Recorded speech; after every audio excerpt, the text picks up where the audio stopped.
Mohua Das, Senior Assistant Editor, The Times of India, Mumbai. Thank you for your inquiries. Question 1. What comprises the United States of KAILASA and who came up with it? Ms. Das, we are a revival of the ancient enlightened Hindu civilizational nation operating through a group of NGOs in multiple countries across the world.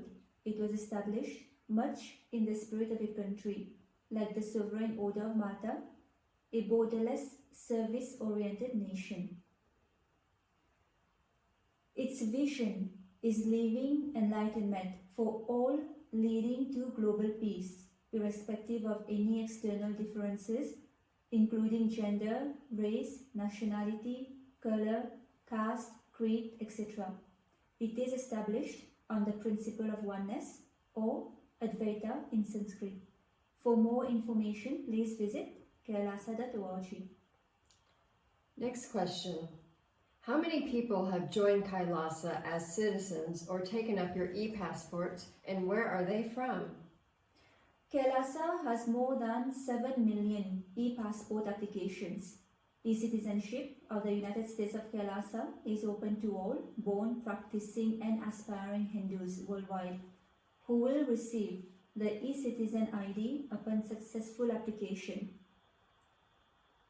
This ID will enable you to access unique, customized, free spiritual services offered by KAILASA.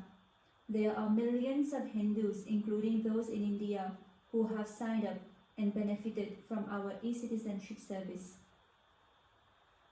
You can sign up to be an e-citizen of KAILASA from the link provided below. Is there a core governing body for KAILASA?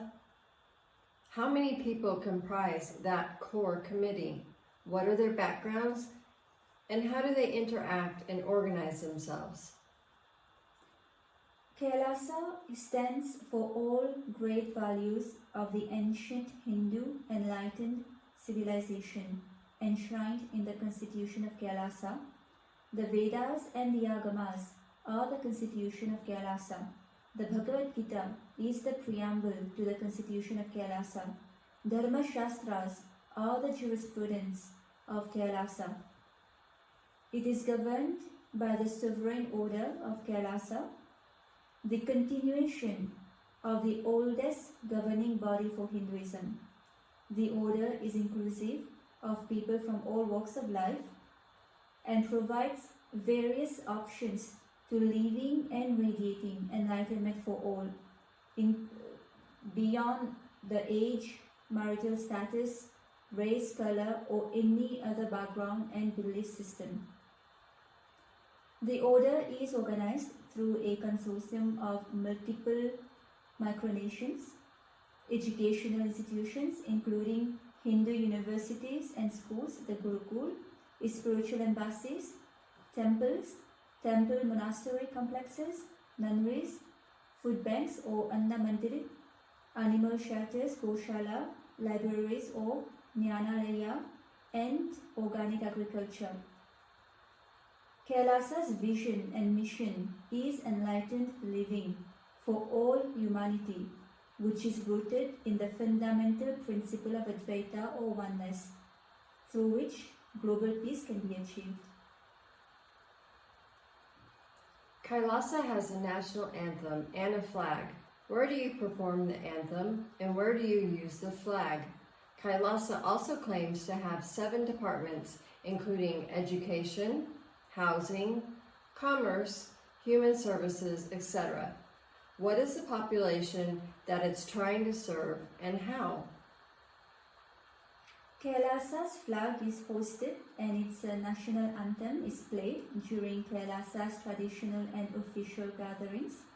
More about the significance of the national flag of KAILASA and the anthem can be found at the link provided below.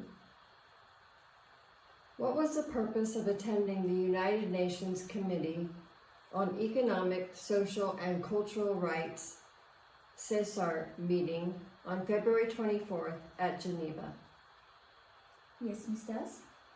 On February 22nd, at the 84th session of the Committee on the Elimination of Discrimination Against Women, and on February 24th, at a general discussion regarding the Comet on Economic, Social and Cultural Rights and Sustainable Development at the United Nations in Geneva, a delegation of women from the United States of KAILASA presented a comprehensive report shedding light on the centuries of ethnocide of Hindu women, cultural genocide of female monastic orders, and disempowerment of women via false representation of Hinduism.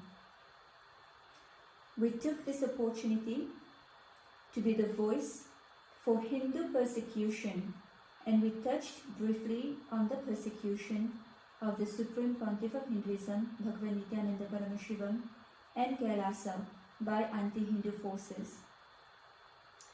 KAILASA members also signed a formal cultural partnership, or what you call sister city relationship, with over 30 American cities. What are the clauses for this cultural partnership and sister city agreement? Organizations representing KAILASA have established sister city relationships with many cities around the world to continue our humanitarian services and promote global peace through better understanding of diverse cultures. But Newark's government has rescinded their agreement, calling it a scam and KAILASA a fictional city. We have not scammed anyone. Organizations representing KAILASA have established sister city relationships with many cities around the world to continue our humanitarian services and promote global peace through better understanding of diverse cultures.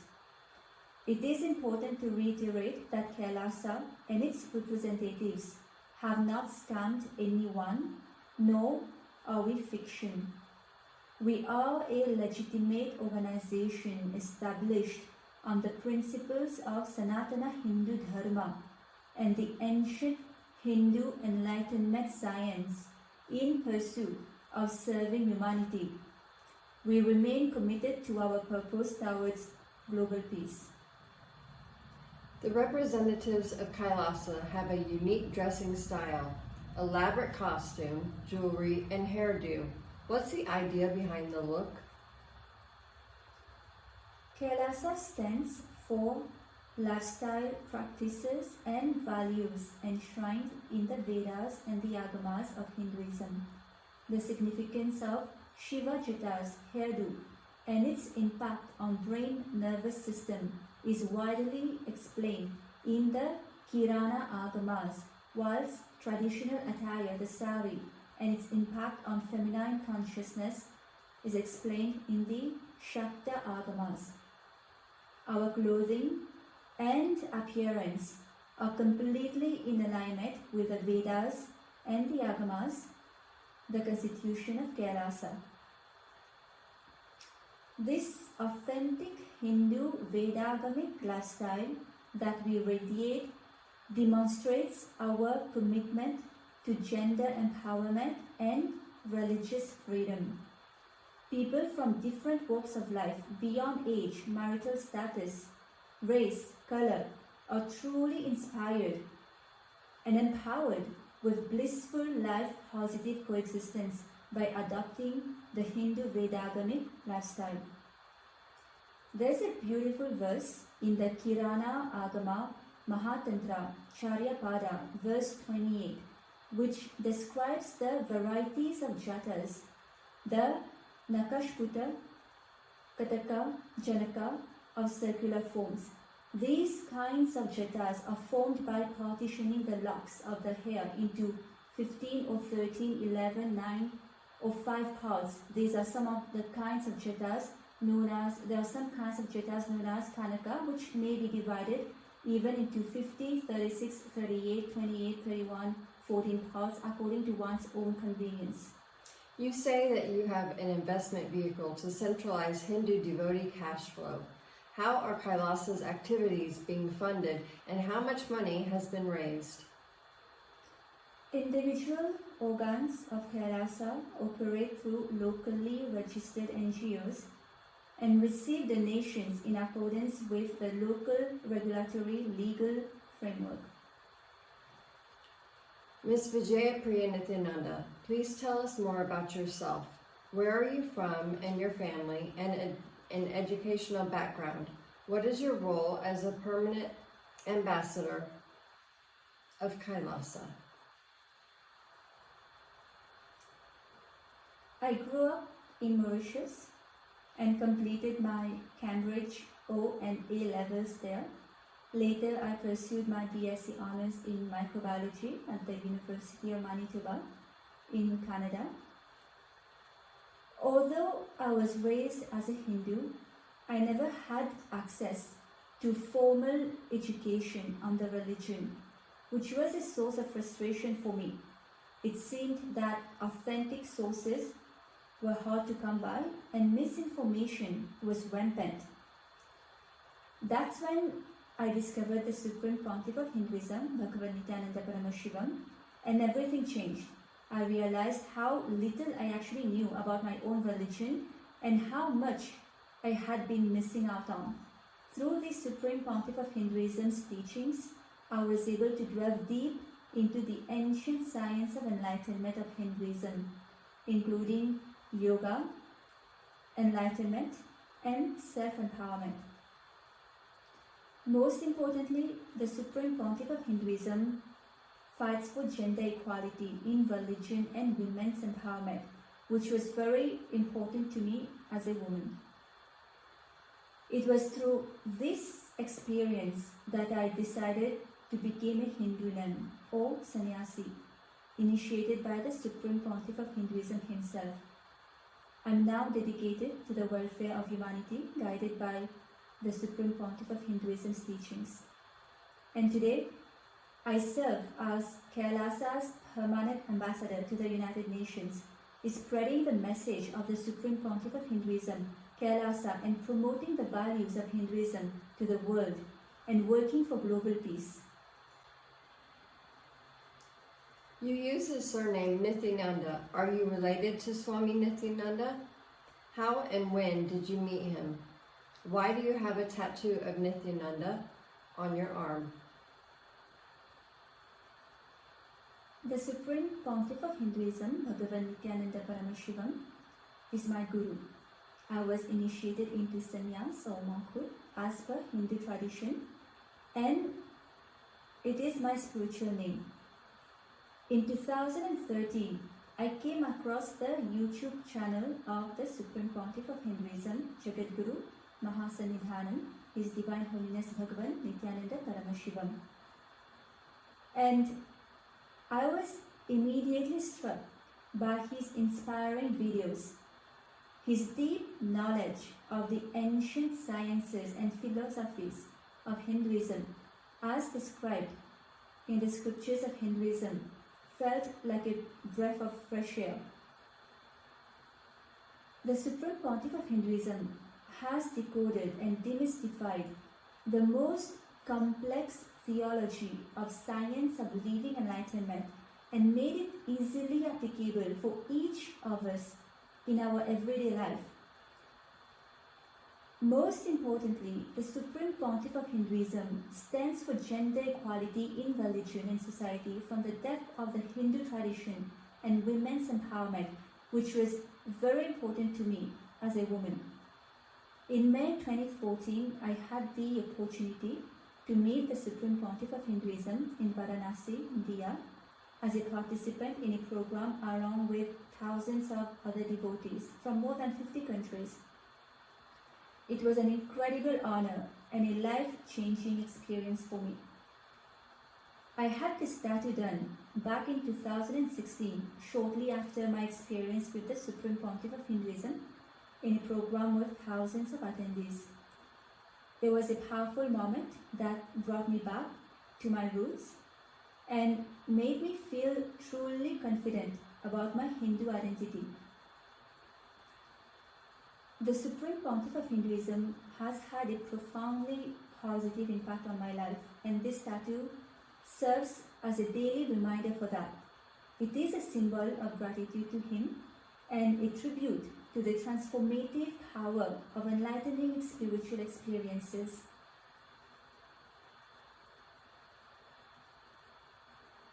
Swami Nithyananda is known to be a self-styled godman with several cases against him in India, including rape and sexual assault. Why are you supporting the initiatives of a fugitive? Don't you fear getting on the wrong side of the law? Ms. Das, it is an honor and a matter of pride for me to stand up for the Supreme Pontiff of Hinduism, Bhagavan Nithyananda Paramashivam, who is unjustly targeted. All the allegations against the Supreme Pontiff of Hinduism are baseless. The Supreme Pontiff of Hinduism is innocent. He is persecuted. He has not done any crime. I am proud to stand up for the Supreme Pontiff of Hinduism. The Supreme Pontiff of Hinduism is not a self-styled godman. The Supreme Pontiff of Hinduism was born in the family where Supreme Pontiffs of Tandai Mandala Adinam are chosen. He was identified as an incarnation by traditional Hindu masters and authorities as per Hinduism, just like the Dalai Lama is recognized in Buddhism. The Supreme Pontiff of Hinduism's family has a long-standing history of involvement with the administration of the Tiruvannamalai temple and Tandai Mandala Adinam. The Supreme Pontiff of Hinduism's birth family has contributed many administrators and Supreme Pontiffs to Tandai Mandala Adinam in South India, as you can see from the family tree and records of the Supreme Pontiff of Hinduism posted in the link below. His family held positions as Supreme Pontiffs or Guru Mahasanidhanams to Tandai Mandala Adinam for over 11 consecutive generations as hereditary lineage. The Supreme Pontiff of Hinduism was identified as an incarnation at early childhood by his predecessors, initiated at the age of 3, groomed, coronated and anointed as the Supreme Pontiff of Hinduism, and declared as the Jagat Guru Mahasannidhanam, the Supreme Pontiff of Hinduism, as per the customs and traditions of Hinduism, by spiritual heads of multiple traditional Hindu samsthanas and competent traditional Hindu authorities who have come in established lineages. The foundation of the Supreme Pontiff of Hinduism's teachings is rooted in the core ancient scriptures of Hinduism. Please visit the YouTube link for the discourses of the Supreme Pontiff of Hinduism.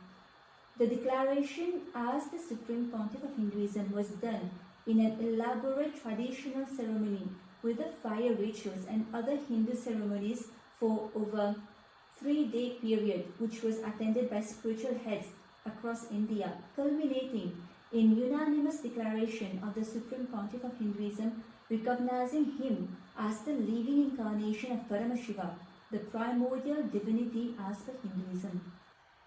Now coming to the rape allegations against the Supreme Pontiff of Hinduism. All such cases and allegations are absolutely false.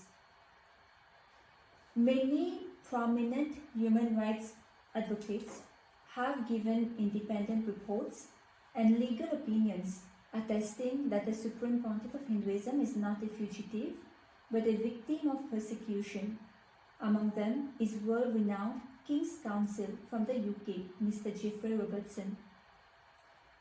The false rape accusers filed baseless cases against the Supreme Pontiff of Hinduism in the USA and India. However, the courts in the USA found the Supreme Pontiff of Hinduism innocent and ruled in his favor. The false accusers were ordered to pay nearly $1 million in fines. This is also recognized by Mr. Jeffrey Robertson QC in this report posted in the link below. Please do refer to the summary of the false cases against the Supreme Pontiff of Hinduism in the USA and in India, and proofs of his exoneration.